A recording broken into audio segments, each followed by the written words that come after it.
Hi, and welcome to Axelbank Reports History and Today, conversations with America's top nonfiction authors and why their books matter right now. I'm Evan Axelbank, and today we're going to speak with Matthew Davis, the author of A Biography of a Mountain, The Making and Meaning of Mount Rushmore.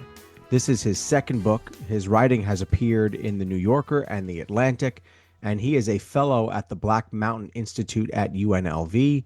Matthew, thanks so much for being here. Thank you so much for having me, Evan. I appreciate it. Before we start our interview, I want to invite listeners to our Patreon page to ask for your support in keeping the show going. Go to patreon.com/AxelbankHistory. We will donate part of your contributions to a charity for children's literacy. Somewhere back in 2020, if we can remember that far back, President Trump gave a speech at Mount Rushmore. There was talk ginned up by his core supporters and himself that his face should be added to the mountain.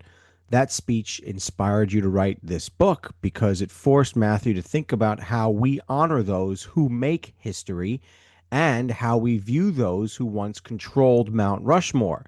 It is indeed, in Matthew's view, the most visible piece of Americana. So during your reporting, you were told that some might leave Rushmore feeling warm and fuzzy, but if they knew the real story behind Mount Rushmore, they might feel different. So why is it important, Matthew, to pull the veil off of even our most prized national possessions? Well, I think it's important to be able to understand the full context of the history of a memorial, of a monument, of the land on which those memorials and monuments stand. And in the case of Mount Rushmore, as you said, you have a very visible piece of Americana that's carved into the Black Hills of South Dakota. And the Black Hills history is very fraught, it's very controversial, and it's very complex. And so just to sort of see Mount Rushmore for what it is without understanding that history does not give you a great deal of context for how the memorial came to be and how the Black Hills came to be in American hands.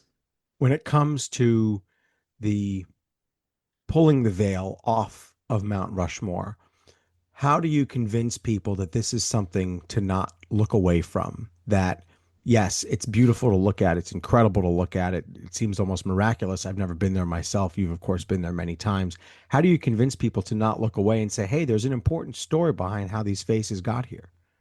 Well, I think that comes down to a question of history and how we want to think about American history. I think, if you want only the sunny version of American history where, all the things that we've done in our past are fantastic, has led us to this moment where we should just celebrate that's one view that you can view the lens of American history. I think more interestingly is when you view it from a more complex side, when you take in the full weight of how we have come to this moment. And when you move the veil from Mount Rushmore, what you're really able to do is to understand that even though the presidents who are depicted at Mount Rushmore, the country as a whole, have done amazing things, how Rushmore itself came to be in the Black Hills is something that has caused a lot of pain for many Native Americans across the Black Hills, but also across the country.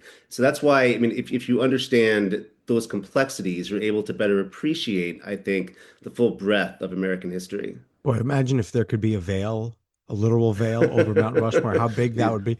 Yeah. Yeah. Before we keep going here, I want to mention that AxelbankHistory.com was designed by Nikki Rideout of Ellie Claire Designs. It has our most recent episodes on it, our featured episodes, and also a link to that Patreon page. So check out the website and also Nikki's work. The next question that I have is, forget Mount Rushmore, where do mountains come from? How do they spring out of the ground like that? How do they spring out of the ground like that? Well, there's in the case of Mount Rushmore, in the case of the Black Hills, they are some of the oldest pieces of geology that exist in the United States. And in the case of Mount Rushmore, it was forged in an underground furnace about 15 kilometers below the Earth's surface, and then slowly began to pop up into the world. And I think one of the things, I mean, it's funny in terms of the writing of this book, I had a whole section on the geology of Mount Rushmore that kind of got left on the cutting room floor, unfortunately. But I found it to be utterly fascinating how the mountain itself and its twin. So Mount Rushmore is very close to the tallest peak in the Black Hills, which is now called Black Elk Peak. And those two mountains were who kind of have shared histories were kind of forged together underground and rose kind of simultaneously to where they are today. Who cut it, by the way? Was it you or was it the editors or was it for space? Was it for It was the editors. Yeah, it was for space. My first draft of this came in a little bit too big, and so we decided to cut some parts out, and that was one of the ones that got cut out. what would an author be or a reporter be if they weren't fighting for every page or every second on the air, right? You have to, Um, exactly. if we were to turn the clock back to years that get a lot of press in North American history, but pre-United States, let's say 1492, 1619, 1776, well before the U.S. was formed, what would we find on the land that we now call Mount Rushmore, the land surrounding Mount Rushmore? And how frustrating is it? I was so interested in your book. You say there's no real clear answer that American historians tend to rely on to be very precise with. Well, so I mean, if you were to turn back the clock to 1492, say, you would find in the Black Hills dozens of tribes who were using the Black Hills for a variety of reasons. I mean, for food, for shelter, for medicine, for sacred sites. I mean, I think, the tribe that is most closely associated with the Black Hills today is the Lakota Nation. And, the Lakota are a one group of the larger group that is the Ochedi Sakoi, or as we tend to think of them as the Sioux. And there is most Western historians believe that the Lakota came to the Black Hills in the early 18th century, so the 1700s, so before around 1720 or so. But for the Lakota, they view the Black Hills as the heart of everything that is. Their origin story begins in a part of the Black Hills called Wind Cave, where they believe they emerged from the earth. And so there's really, from that cosmology, there's really no beginning point because the beginning just is there. There's no movement into the Black Hills because they originate from the Black Hills. And so I think that's when we talk about a Western historical perspective and a native indigenous historical perspective, those two ideas are not necessarily the same. And what that means is that whereas, some people might say, well, the Lakota have only been there, quote unquote, for 300 years, whereas that what they're claiming is they've been there from time immemorial. That's not historical fact. Well, historical fact and emotional fact, or resonance, or mythology, or belief are very different things. I'm so interested in all of this history because there's so much of it. And as I was reading through some of the passages of this book to try to get ready for this podcast, um, it's enormously complex and it's enormously, as you just put it, emotional. Um, early on in your book, you make a point of saying, I want to just say here, I'm not Native American. I'm not um, of the people who claim this, as you put it, as the center of where they came from. Why was that important for you to do? Why did you make sure to say that as you began this exploration? Well, it's not even that I'm not Native American. It's also that I'm not from South Dakota, right? I am a outsider coming in to write about something that, for many people in the region, they have very strong, not just opinions on, but also really strong familial, emotional ties. I mean, there's for the I have four contemporary characters in my book, each of whom have very strong ties to the region, to the Black Hills. And I think it was important for me to say at the outset that I'm an outsider because for two reasons. One is to sort of acknowledge the generosity of spirit in which the people that I spoke to took me in as an outsider, meaning that they opened up to me, they allowed me their perspectives, and that's something that I'm very gracious and grateful for. The other reason why it's important is because, I think my perspective as an outsider offers a little bit of a different lens, right? I don't have the kind of deep history with the region that many other people in that area do. So I can sort of ask questions that, though they might seem obvious to people that live there, for people like me and maybe like you, Evan, who've never been there, are just out of curiosity asking these questions, which enabled me, I think, and I hope, to write a book that is not that is of the land. The land is very important to the book, but it's also very distant in terms of you can look at it from a perspective as an outsider, which I think is important for this context. How did the Dakotas become the Dakotas. Now, I'm asking, you in almost obscene fashion here to boil down this history to, a few seconds, but just explain how the United States began to claim this territory and eventually carved it out. And now we look at the map and don't think much else about it. Yeah, well, the how South Dakota and how the Dakotas came to be in American hands is really crucial to this story. And I'll speak in particular about Western South Dakota. So basically in 1868, there was a treaty that was signed called the Treaty of Fort Laramie. And that was a treaty between the United States and the Lakota Nation. And it was signed at the behest of the US because there were battles going on between the United States and the Lakota, and the United States basically sued for peace. And so in that treaty, the Lakota stopped attacking American pioneers, American military that were trying to get up into different parts of Lakota territory for gold. In exchange, the United States gave the Lakota a very wide breadth of land, which is now almost entirely Western South Dakota. And that treaty stayed in existence for about 6 years until 1874, when George Armstrong Custer, of Little Bighorn fame, led an expedition of the 7th Cavalry into the Black Hills and found gold. And when that gold was found, miners and people from outside of the Black Hills wanted to come in to the Black Hills to search for gold, which, according to this treaty, was illegal at the time. And Ulysses S. Grant, who was president at that period, had been very adamant about not letting Americans into that part of the country, or at that point, it wasn't even the country. At that point, that territory. But in 1873, there was a financial panic, and many banks had foreclosed, many people were unemployed. It was sort of the initial Great Depression.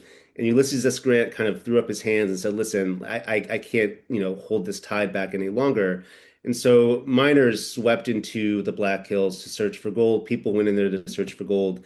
And what became apparent was that, this conflict that was developing between these people that were trying to get in and these Native Americans, mostly from the Lakota Nation, there was going to be military conflict there. There was going to be skirmishes there. And so Grant wanted all the Native Americans on reservations. And he set his military out to say, those that don't go to reservations, you can round up and force into reservations.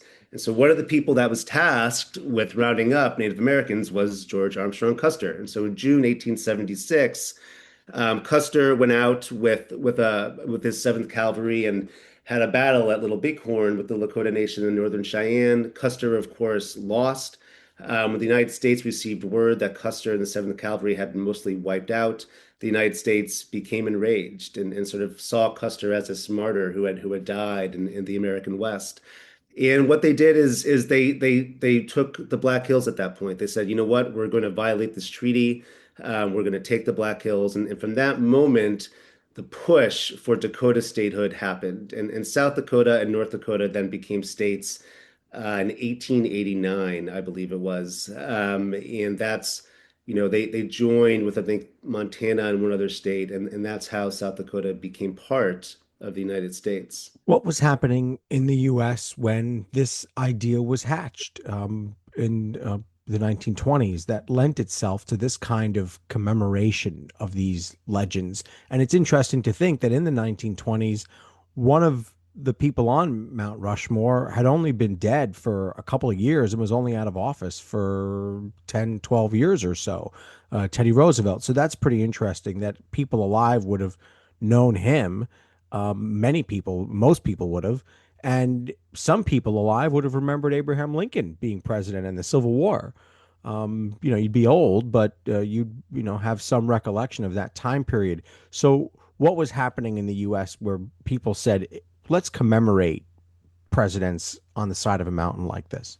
Yeah, I mean, the origin story of Mount Rushmore is actually one of my favorite parts of the story because I think most people view today sort of assume that the project was started by the federal government, right? But it wasn't. So the idea of Mount Rushmore came from a state historian, actually, a man named Doane Robinson, who was by trade a lawyer, but by practice a journalist, and by, in actual fact, the state historian who found himself involved with lots of different aspects of South Dakota, whether it's, the kind of alfalfa that farmers grew, or the bridges that were being built over the Missouri River, the design of the state flag. Don Robinson wanted to be involved in all this stuff. And in the 1920s, South Dakota was going through a terrible depression, an economic depression, in large measure because of the commodities markets that had crashed following World War One. And so what Don Robinson wanted to do was to create a sculpture in the Black Hills that would boost up the tourism industry. He saw that automobiles, cars were beginning to be developed, that car tourists were beginning to drive along the American West. And he wanted a place for these car tourists to visit in the Black Hills of South Dakota.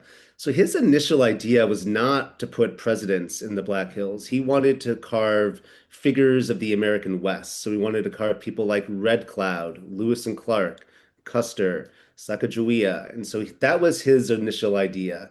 But when he hired Gunther Borglum, the sculptor of Mount Rushmore, to do the project, that's when the idea of the four presidents became the idea of Mount Rushmore. And Borglum wanted this memorial, this monument, to represent American empire. That was his idea initially. And he chose these four presidents because they all reflected a part of the growing American empire.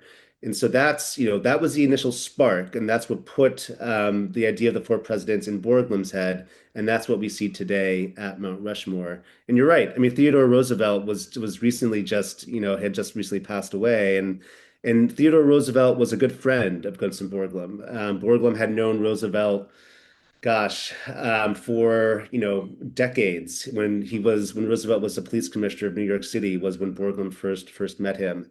And so there's, I think of all the presidents on Mount Rushmore, I think Theodore Roosevelt is the one that people sort of question most. Why him? And it's for Borglum's reasons. One, it was because of Theodore Roosevelt's being the president when the Panama Canal was opened, sort of uniting these two halves of the hemisphere and allowing there to be a unity in that way. But the other reason was that, Roosevelt was simply just a friend of Gunther Borglum's as well. Well, you had friends in the right places, I guess. Hey, it helps. Yeah. Uh, uh, it's um, certainly if he wanted to spur foot traffic, he succeeded in that for well over a century. Um, uh, what was the reaction of the tribes, of the people who had been on that land and um, considered it a core part of their being? Yeah, that's a great question. So, at the time when Rushmore was being developed, there was not the interestingly, there was more vocal opposition from non-native, non-indigenous people in Western South Dakota who could not conceive of a project that would amplify the beauty of the Black Hills better than what they already were, better than what God had created, right? So there's opposition to carving in the Black Hills in and of itself. From the native perspective, there was not a ton of pushback, and that's not necessarily because people were not upset, but it was because of there was just not enough power, or not enough, the voices weren't heard at the time to sort of try to work against the carving. And there was really no consideration. I mean, Gunther Borglum, when he began this project, and Don Robinson, when he conceived of the idea, I mean, Don Robinson had written one of the first histories of the Lakota people. He had attended many gatherings on different reservations. He was attuned to the different historical claims of the Lakota Nation, but he never once really thought whether this was going to be problematic in terms of building a memorial in the Black Hills. And Gunther Borglum, who fancied himself a friend of Native Americans, who admired Native Americans, he too never really once thought, whether he should do this, not whether he could do this. So it wasn't really a point of consideration at the time, and it wasn't really a point of protest at the time either. How did he sculpt it? It's like a miracle, it seems like. It's something, the process.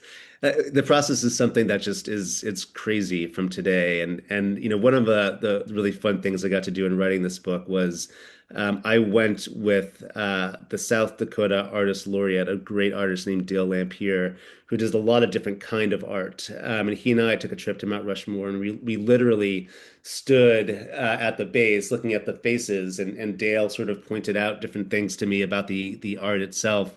But Borglum's method was the same method that was used to build ancient sculptures of old, the Parthenon, the pyramids. I mean, it was the pointing system. And so what he did was he created a maquette, a model that was about 6 feet big, 6 feet tall. And the pointing system is such where you take an inch from that model and expand it into a foot on the mountain itself. So you had what were called pointers that would sort of measure out and figure out, okay, well, this is what it is on the maquette. This is what it's got to be on the mountain. And they would literally scale it in that way. And the actual carving process began with dynamite. I mean, they used dynamite to blow off large sections of the mountain and then began to, whittle away more and more smaller pieces of dynamite to the point where they could then actually carve into the rock. And so that was the process. It was, today you would have all kinds of laser scans, you'd have all kind of more sophisticated equipment to get the carving in. But in the 1920s and 1930s, that is how he did it. And it was really, it was a real act of faith on Gunther Borglum's part that he would be able to do this because there was no guarantee that the rock that he was going to be finding was going to be malleable enough for him to be able to do this. I mean, you feel like you wouldn't even be able to do it if you had like a screwdriver and some clay on like the table in front of you. Yeah, right, exactly. It's Well, I amazing. mean, it is amazing. I mean, that's the thing. What Dale always told me, and I think he's right, is that, Gunther Borglum was a trained artist. He was a very good artist, and he understood, the different components to creating a realistic, beautiful face. And without that training, that sort of work would never have been able to get done. I want to ask you a little bit about how you put this all together, how you did the reporting for this book. You said that, if I understood it correctly, that you spent some time in some watering holes. It sounds like you got to know all the watering holes in South Dakota. You spent about an hour with somebody at a bar, and you kind of came up with this project or conceived of this project. Explain what it did for you to speak with locals, and how you kind of gathered the heft, the sort of journalistic wetness to figure this out. Well, the incident you're talking about is that was actually my first time ever seeing Mount Rushmore decades ago, and it was when I had just graduated from college and was driving west before I myself went to the Peace Corps in Mongolia. But that encounter decades ago was something that I held in my memory as I was writing this book, and it's, I think.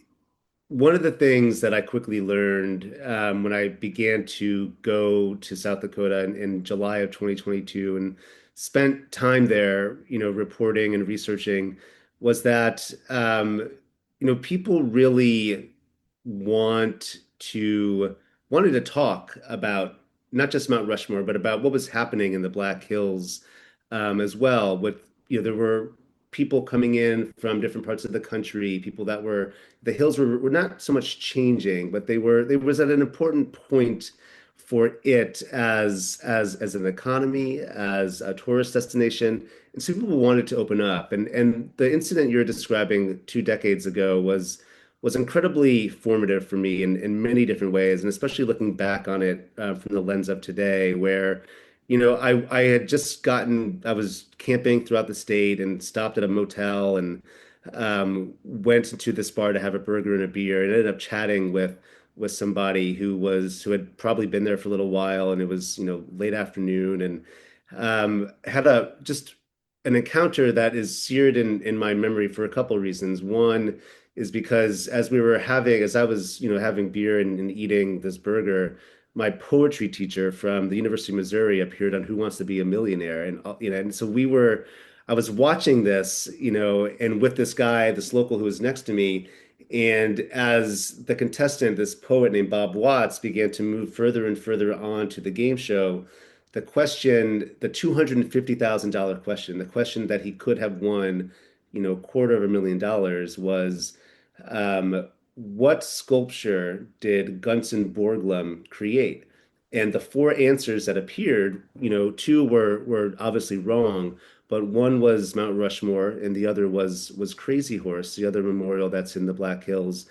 And I had just been to Rushmore, so I knew the answer. But the person I met at the bar was adamant that it was Crazy Horse, and so we had this sort of exchange that and I was in my memory, looking back at that moment and sort of thinking a little bit about the different lens of perspective that distance give you, and to maybe what was going on there that I wasn't aware of when I was, 22 years old, as opposed to in my 40s.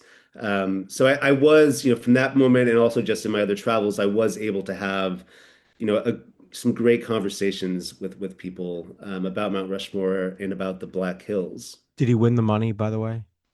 It's he did not, and he declined to answer the question. Oh, so he went So back he to the got exactly, and it's really funny because I actually got in touch with him for this book, and I was like, hey, Bob, I'm sure you don't remember me. I was, a student of yours years ago, but like I'm working on this project. Like, what do you remember about that?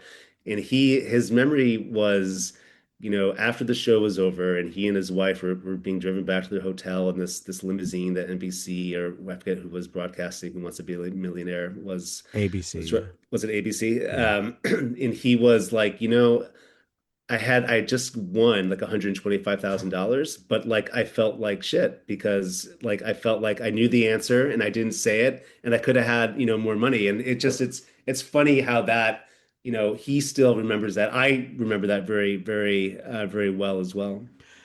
Is there a technique that you use to get people to open up to you, or is it something subconscious? I mean, I'm a reporter too, and I don't know that I have a technique. It just sort of happens at this point after 20 something years doing it.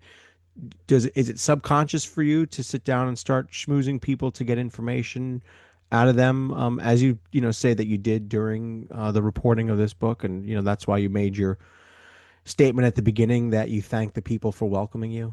Yeah, I mean, I think there's a difference between that kind of reporting or schmoozing versus sort of more formal conversations and interviews. And I did a lot of both. I mean, the characters that I write most in detail about in the book, those were much more formal introductions from people that knew them and put me in touch, and with recorders and stuff like that. I mean, the people that I met, on the street. I mean, it's very, I think when you're in a new area, I think it's, whether you're at a restaurant or at a bar or at a coffee shop, I am that person that will strike up a conversation with somebody, and just to sort of, who knows where it leads. I mean, you know this, Evan, as a reporter. I mean, people, a lot of people enjoy sharing their stories and sharing their thoughts on different things. And I think if you're, you know, I I think if you are able to sort of go at that work with a genuine curiosity, I think people will generally want to sort of engage and have a conversation with you, which is generally what ended up happening to me in South Dakota.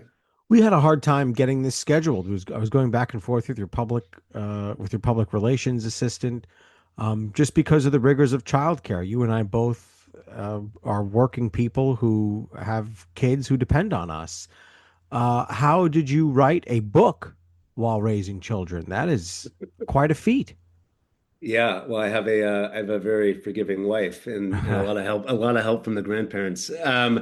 Yeah, I mean, it is a lot of work. It's a lot of work just to sort of. It's funny because I tend to want to get up really early and write, and so there were moments when I would get up at like 4:35 and begin to write. But then what would happen is that my older son would, want to get up early as well because I was up early.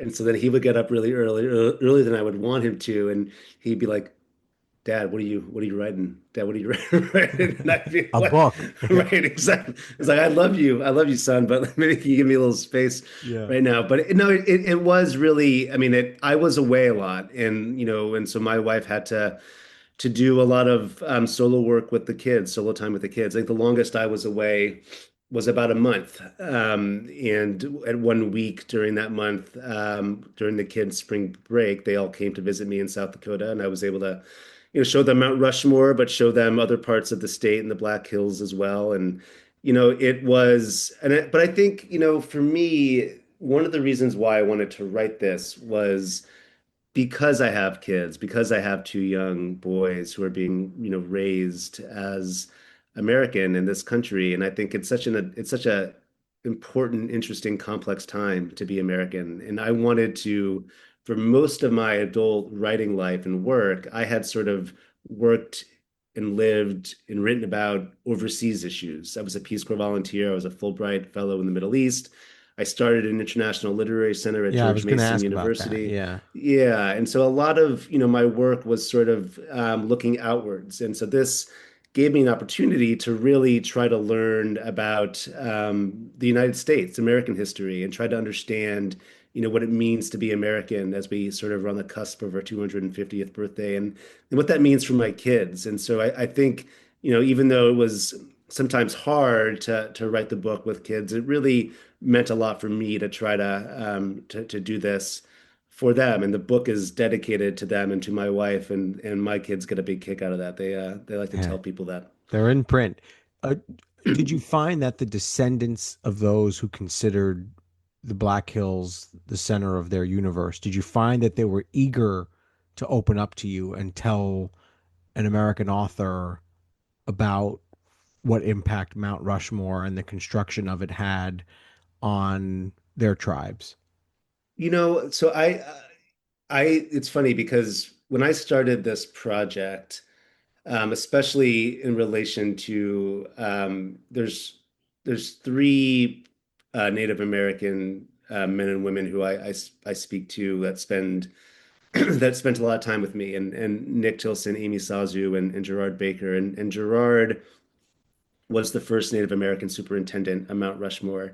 And I got in touch with him and spent some time on his ranch in Montana. And with Nick and Amy, I actually initially wanted to talk with them about their experiences at the protests on July 3rd, 2020.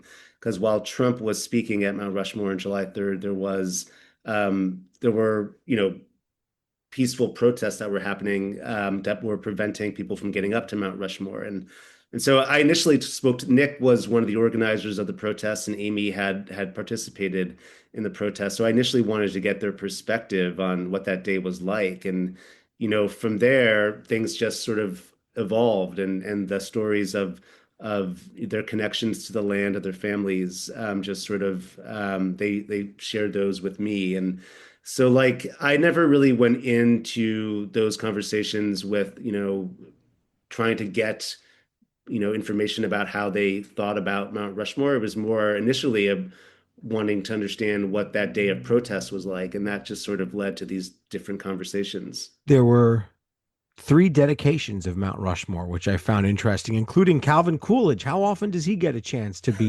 written Right. about in the history books? It's just explain how the veil, so to speak, was pulled off of this mountain and shown to the American people.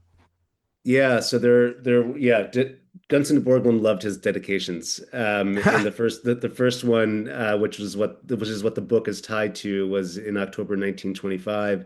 The second, where Calvin Coolidge comes in, is in August 1927. And Coolidge is he's pretty fascinating because, he was a very conservative president, especially fiscally. I mean, he was probably one of our more fiscally conservative presidents, and he was the person that actually signed the legislation to publicly fund Mount Rushmore. And without his backing, without his support, the memorial probably would not exist today. So Coolidge was in the Black Hills in the summer of 1927 because the White House was undergoing some renovations. And Peter Norbeck, who was a South Dakota senator, knew that Coolidge was an avid fisherman. And so he was convincing Coolidge to come to the Black Hills for the fishing. And so Coolidge decided to do that. And he had spent a couple months there, and Norbeck and Gunther Borglum and Joan Robinson knew that in order, they had to take advantage of this opportunity. And so they convinced Coolidge to give the second dedication to Mount Rushmore, which is, what the memorial itself sort of claims as its construction birthday, because that's when um, the first drill bits of Mount Rushmore were inserted into the mountain.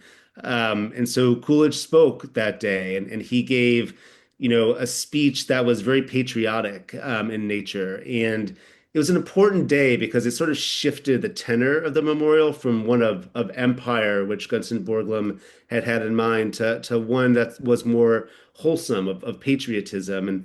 And not only that, but as I said, I mean, Coolidge then publicly announced that he would, the United States government would give money to this project, which at the time was imperative because there was really not a lot of money to build Mount Rushmore. Borglum had claimed that he was going to be able to raise all this cash from what he called Eastern money kings, but that money was not really coming in. And so Coolidge giving his backing for it was absolutely essential for the memorial to go forward. It was interesting to me that you were inspired more directly than your conversation back in the year 2000 when you were in college. You were inspired to write this book more so, or at least more directly, because of President Trump's speech there. You were kind of transfixed by this moment. It kind of completed your metamorphosis from looking outward at the world towards looking in towards the United States. Explain how the president's, in his first term, explain how that speech in July of 2020 sort of inspired you to take the deeper look at the mountain and how it was being used to memorialize our national feeling. Yeah, so when he spoke there at the time, I mean, it was that period. You're right, Evan. I mean, thinking back to 2020 sometimes feels like a lifetime ago. It's unbelievable, right? It feels like it Yeah, happened it to other is. people. No, exactly. But I mean, remember, like that was the beginning of the COVID pandemic. That was the Black Lives Matter movement. That was all these conversations we were having about memorials and monuments. And I didn't see President Trump's speech live. My second son had just been born. My wife and I were, outside in our patio in Washington, D.C., just trying to take a breath from all the chaos that was there. I mean, there were helicopters flying around D.C. It was a crazy time. But when I read about the speech, I really wondered why Trump gave that speech at Mount Rushmore because it's a very specific lens to view not just American history, but how to memorialize American history. I mean, this was the speech in which he talked about any kind of vandalization of memorials or monuments would be made a felony. This was the speech where he announced he was going to create a national, hero garden, a sculpture garden of American heroes. So he had an idea of what he wanted to do with this speech. And my question was why he was giving it there at Mount Rushmore. And so I began to sort of dive in a little bit to the history of how it came to be there, why it was there, who built it. And I just realized that, what Mount Rushmore offers and what the Black Hills themselves offer is a real window to look at a lot of the myths that form our country, right? Our relationship to Native communities, our westward expansion, our search for gold, our big public projects, this idea of who we are as Americans, liberty, freedom, all that can be boiled down into this sculpture in the Black Hills. And for me, it was a real window to talk about and learn about and discuss all those things. There, during that speech and during that sort of first Trump era, um, a scandal sort of broke out about Mount Rushmore. There were fireworks that were shot off, and native tribes were very upset, and they said, "You are desecrating this land by doing something like that." How does that make its way into this story about who gets to write the history and who gets to celebrate the history? Well, it's interesting. So, in addition to giving the speech that he gave there on July 3rd, 2020, that night fireworks were lit off for the first time in over 10 years. And the reason why fireworks were stopped was because of environmental degradation, and also I mean, there were the chemicals in fireworks were seeping into the soil, and they were appearing in different if you drank water from Mount Rushmore, that soil was contaminated by those chemicals. But there are also obviously fears of fireworks causing fires, which happened. I mean, there were, former superintendents of Mount Rushmore will tell you that there were, debris and they had to tamp out, smaller fires. So there was that fear as well. But in order for the fireworks to take place, there needed to be approval from the tribes that are affiliated with Mount Rushmore. And I got a hold of some documents and some environmental regulation, not regulations, some there were emails that were sent and there was approval that was sought from these tribes to have the fireworks go forward, and none of the tribes gave their approval, and in fact they were very clear how they felt about fireworks being held at Mount Rushmore, and that did not stop the fireworks from going forward. So even though there was pretty adamant objection.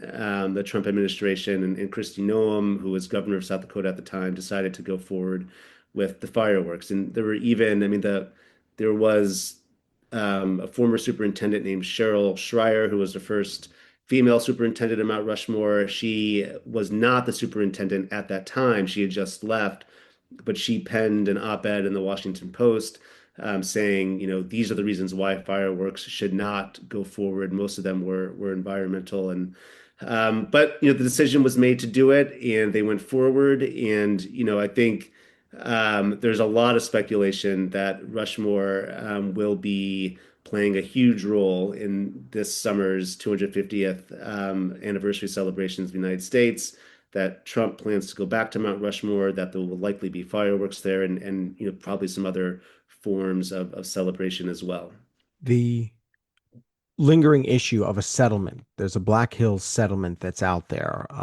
Essentially, the tribes have been offered money, um, and the tribes have said no, because that would imply that we agreed to do this in the first place. Just explain this idea of a settlement and what wounds are still open. Yeah, that's a great question. I mean, so I told the story briefly of how the Black Hills came to be in American hands. And starting early in the 20th century, the Lakota began a legal process to file claims against the illegal seizure of the Black Hills. And eventually that wound its way through the court system. And the 1980, the Supreme Court affirmed a lower court decision that the United States had violated the Treaty of Fort Laramie and illegally seized the Black Hills. And in 1980, the U.S. government was ordered to pay $102 million to the Lakota for that theft. And the Lakota refused the money. And they said, no, we don't want the economic settlement. We want the land back. We want the Yeah, political right. settlement. And so they have refused that money ever since. And by I think most accounts, because of interest and the accruing nature of that cash, it's now over $1 billion. And still, the Lakota do not want it. They want the political solution of the land back. And I think it's that is at the crux of what many people feel at the controversy of Mount Rushmore, right? I mean, Mount Rushmore is in the Black Hills. It's carved into one of the oldest parts of the Black Hills, into one of the most distinctive parts of the Black Hills. And so when you're talking about that land, about what, the Supreme Court has affirmed was illegally seized, you're talking about where Mount Rushmore resides, and sort of what, as you mentioned earlier, there are a lot of economic benefits that the state of South Dakota, that the region of the Black Hills have accrued from Mount Rushmore. And so it's hard for me to imagine a scenario in which that land would be given to the Lakota, but that is what the Lakota want. So if you pluck down your 1850 or 20, whatever it costs to go on the guided tour of Mount Rushmore, what sort of story do you get from the tour guide? Yeah, that's a great question. And you got to pay for parking at Mount Rushmore. You don't have to pay to enter. But you gotta, you can listen to an audio tour guide, and the audio tour guide is it talks about the history of how the memorial came to be. It talks about Gunston Borglum and his family. It talks about the presidents that are on Mount Rushmore. it asks you to think a little bit about what the memorial means to you as a listener, as a viewer of the memorial. I mean, what it leaves out are some really critical omissions, both related to Gunnison Borglum, but also to the land itself. I mean, there is a section about the Lakota and about Lakota history, but it's not a sort of detailed historical context. It's more of a one chapter of 30 chapters in this audio tour. And the other parts that it leaves out is um, the the real complex biography of Gunnison Borglum. And Borglum, before he started carving Mount Rushmore, was the primary designer and sculptor of the Confederate Memorial of Stone Mountain outside of Atlanta, Georgia. And Borglum had, even though he may not have been an official member, he had very close ties to the Ku Klux Klan. He was very friendly with its leadership. He shared a lot of its views. And that is a fact that is omitted at Mount Rushmore, as is Borglum's tempestuous personality. He was really hard to work with. And those things are sort of left aside for this more lionized version of the sculptor of Mount Rushmore. What about the presidents? Is it hagiography about the presidents? Yeah, it is. It is. I mean, I think one of, you know, more than the audio tour, there is a video that takes place in Mount Rushmore before the memorial gets lit at night in the summer. And that video, at least how it was a couple years ago when I saw it, haven't seen it recently. That is, yeah, hagiography of the presidents. And the only time that there's a little bit of a hiccup in that is when they talk about Thomas Jefferson and the Louisiana Purchase and Lewis and Clark and sort of the movement west and how that disrupted and displaced a lot of Native communities and impacted them negatively. There is sort of an acknowledgement of that, but then it sort of ends on this note where, you know, Thomas Jefferson wants to, these people to live with freedom and dignity. And it just strikes all these false notes in an area that, was taken from the Lakota, in an area that's close to the Wounded Knee massacre, in an area that is very much a point of pain for a lot of Native communities. So that more than the audio tour is something that didn't sit well with me. But that's how the National Park Service, that's how Mount Rushmore just has decided to portray that story. How did you conclude that Mount Rushmore is sort of the quintessential American memorial, even more so than, let's say, I mean, I'll give you a list: Arlington Cemetery, one of the presidential memorials in Washington, the entirety of the National Mall itself, the Empire State Building, the Statue of Liberty, the Golden Gate Bridge, the St. Louis Arch. What for you makes Mount Rushmore stand out? I think it's a lot of things. I think one of it is its ambition, just the idea that we're going to carve a memorial into this mountain in South Dakota in the Black Hills, where the other memorials you mentioned, the National Mall is a very natural place to have memorials, right? Those are memorials and monuments that are, you need congressional approval. The Mhm. Statue of Liberty was something that was not, created in the United States, although it represents a very important idea. I think the Statue of Liberty probably rivals Mount Rushmore in terms of it being our national memorial. But I think also,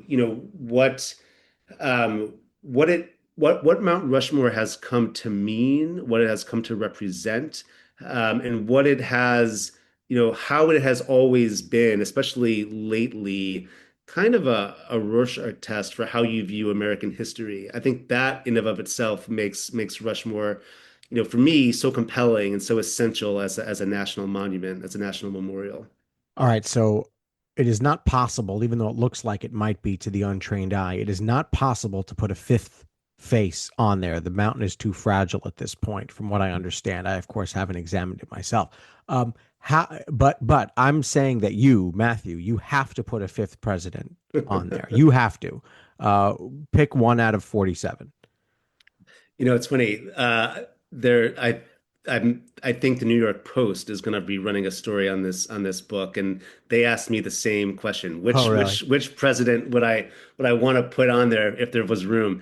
And I'll tell you what I told them. I think it would be FDR, Franklin Delano Roosevelt. I think he would be the most appropriate president to be on there for a lot of reasons, the least of which is that, he was the president during the Great Depression and World War II and really shepherded this country, transitioned this country from one period to another period, and also created legislation that has, very positively impacted people to this day. I think he would be the person I would most want to see on Mount Rushmore if there What were to be a fifth face added.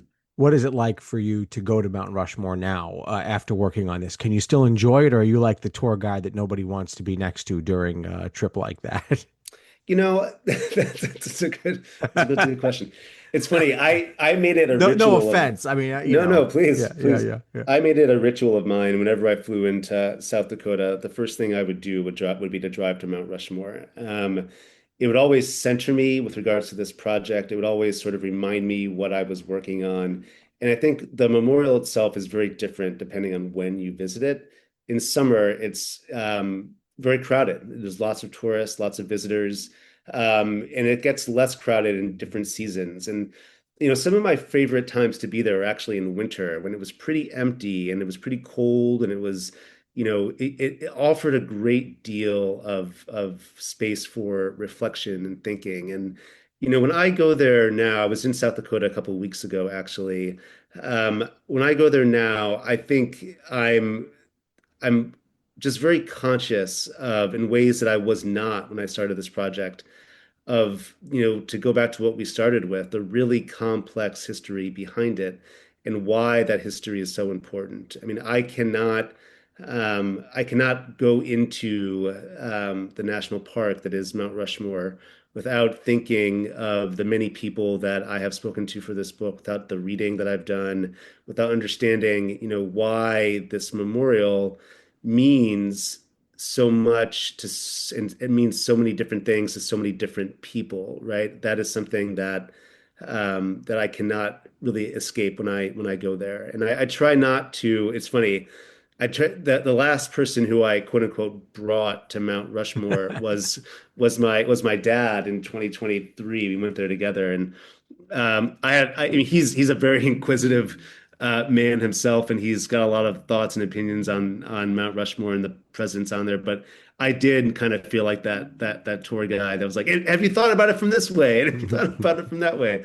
But now today, when I go in there, it is something that I reflect a little bit on the complexity of the history that we've been talking about. So, how do we take those difficult feelings or mixed feelings that we might have about our national past and use them to not hate our country or not be proud of our country per se, but to make the country better?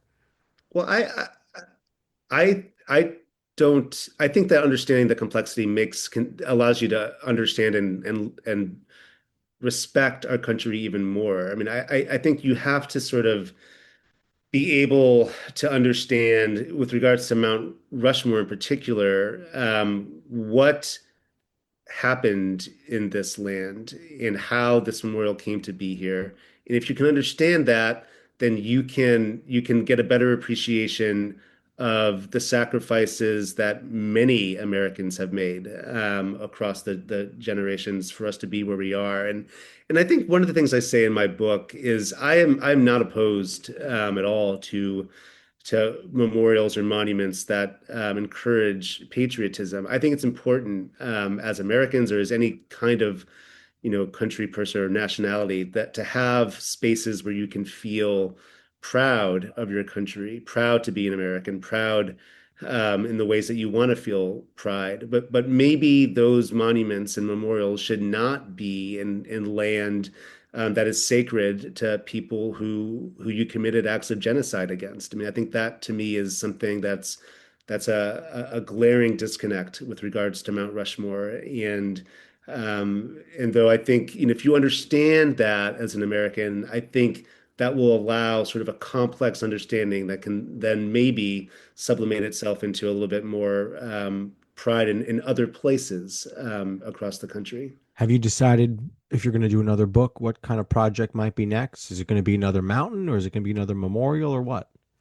I'm in the early stages of working on another project in South Dakota. It's not anything that's based around a memorial or a monument, but it's another story in the Black Hills and we'll see how it goes. It's fun to sort of explore that area again, and now that I have a better sense of it, we'll see where that one ends up. Matthew Davis, the author of A Biography of a Mountain, The Making and Meaning of Mount Rushmore. Thanks so much for being here. Evan, thanks so much for having me. This was great. I really appreciate it. So much fun. Check out the book and also his website, which is MatthewDavisWriter.com. AxelBankHistory.com was designed by Nikki Rideout of Ellie Claire Designs. It has our most recent episodes on it, featured episodes, and a link to our Patreon page. So check out Nikki's work, and please go to that Patreon page. I want to ask for your support in keeping the show going. Go to patreon.com/AxelBankHistory. We will donate part of your contributions to a charity that promotes children's literacy. And thank you for listening to Axel Bank Reports, History and Today, conversations with America's top nonfiction authors and why their books matter right now. Check us out on Facebook, Twitter, and Instagram at Axel Bank History. We update those with clips from the show, guest announcements, and book recommendations. See you next time. Thanks.